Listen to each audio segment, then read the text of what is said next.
홍시의 사연 라디오. 지금 시작합니다. 안녕하세요. 얼마 전 10년간의 결혼 생활 끝에 이혼 소송 준비 중입니다. 어리숙해서 잡혀 살았던 제 잘못이 컸지만 이제라도 제 삶과 딸을 찾기 위해 할 수 있는 모든 걸 다 해볼 생각입니다.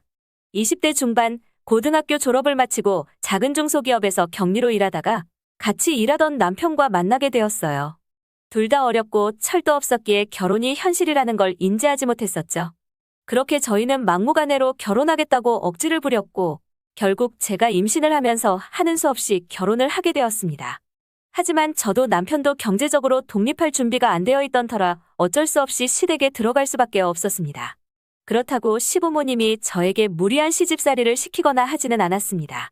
남편과 나이 차이가 좀 있었던 아주버님은 작은 사업체를 운영하고 있었고 도련님은 경제적으로 어느 정도 여유 있는 아내를 만나 따로 살고 있었습니다. 남편은 저랑 있을 때는 안 그런데 밖에만 나가면 사람이 움츠러드는지 싫은 소리도 못해서 혼자 온갖 불이익은 다 당하고 연봉 협상도 제대로 못해서 저희의 경제적 독립은 점점 멀어져만 갔습니다.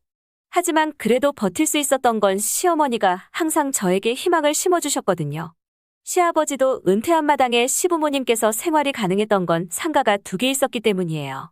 시어머니는 항상 저한테 큰며느리가 없어서 대신 욕본다며 나중에 잊지 않고 챙겨줄 테니까 걱정하지 말라며 저를 다독이셨죠.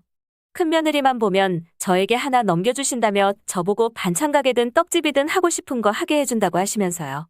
시댁에서도 멀지 않은 곳에 위치하고 있어서 장 보러 나가면 한 번씩 일부러 지나가면서 상가를 바라보며 안에서 일하고 있는 상상을 하곤 했습니다. 일한 만큼 돈을 벌면 얼마나 좋을까 하면서요. 그렇게 저는 오랜 기간 동안 우리 딸애는 제대로 돌보지도 못하면서 시집살이하며 지냈습니다.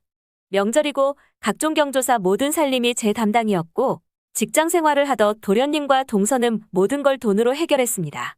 제가 주방에서 일하고 있어도 동서는 당연하다는 듯이 도와줄 생각도 하지 않았고 항상 거실에서 나머지 가족들과 둘러앉아서 담소 나누기 바빴습니다. 당연히 저도 몇 번 동서와 분담하기 위해 몇 번 시도해봤는데 그럴 때마다 시어머니께서 직장 다니는 애가 살림살이 뭘 할 줄 알겠냐며 시키지 말라고 막으시더라고요. 도련님도 못 도와드려서 죄송하다며 대신에 항상 한우며 전복이며 비싼 걸 사오더라고요. 물론 손질부터 조리까지 다 제 몫이었고요. 별 수 없어져. 경제적으로 여유가 없으니 다 몸으로 때울 수밖에 없었습니다.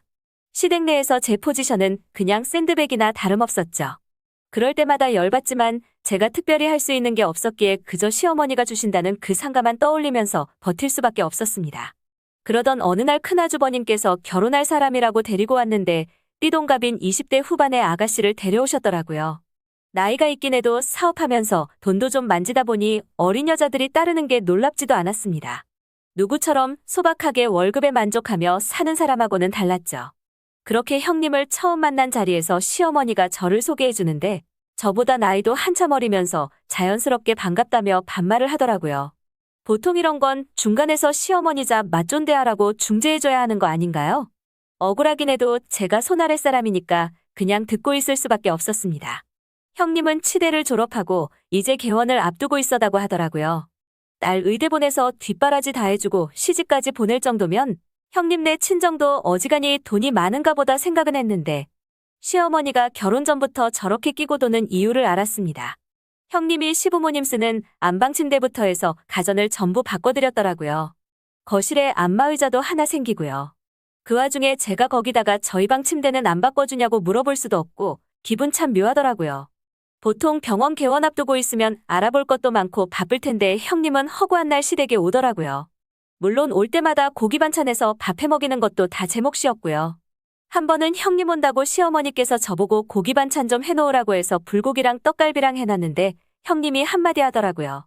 너무 헤비한데 샐러드 같은 건 없냐면서요. 너무 어처구니가 없었는데 시어머니는 형님한테 일단 먹고 있으라고 샐러드는 금방 된다며 저보고 마트 가서 양사추 사다가 샐러드 좀 만들라고 하시더라고요. 자괴감이 들었지만 제가 할 수 있는 건 아무것도 없었죠. 그래도 큰며느리 생겼으니까 제가 상가받는 날도 얼마 안 남았다는 생각 하나로 힘들게 버티고 있었습니다. 하지만 형님의 임신과 동시에 개원은 늦어졌고 저의 경제적 독립 또한 뒤로 밀리게 되었죠. 어머님 지시에 저는 형님이 먹고 싶다고 하는 걸 다 만들어서 가져다 바쳐야 했습니다. 상가도 상가지만 시간이 지나면 지날수록 상가가 나한테 오긴 할까? 나는 이 집에서 벗어날 수 있을까 하는 생각만 자꾸 들더라고요. 그렇게 별탈 없이 형님이 출산까지 마쳤고 저는 다시 희망회로를 돌리기 시작했습니다.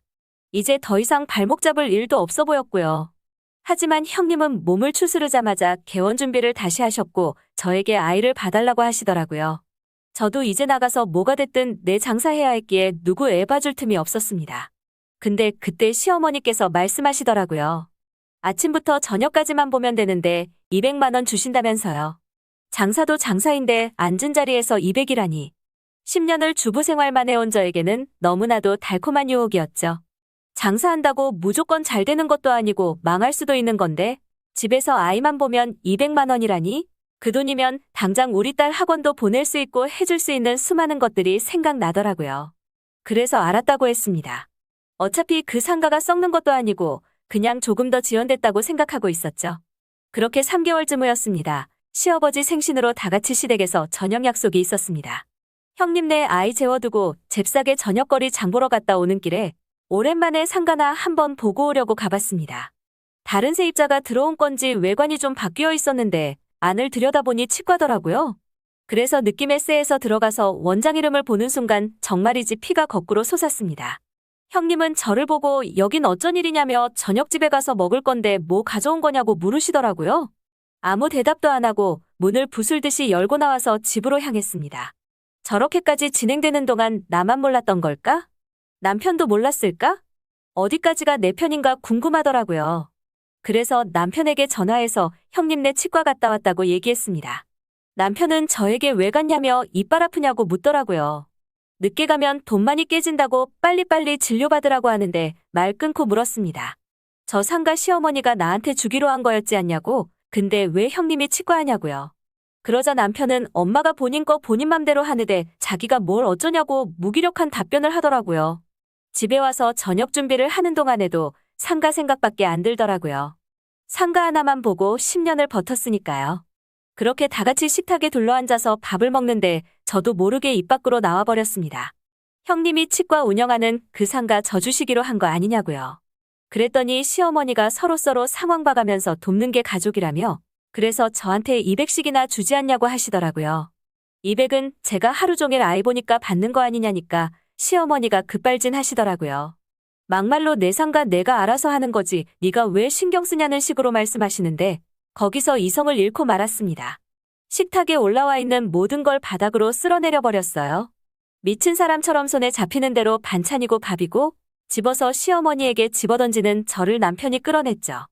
현관문 밖에서 저한테 미쳤냐며 뭐 하는 짓이냐고 하는데 그 상황에서 안 미치는 사람이 있을까요?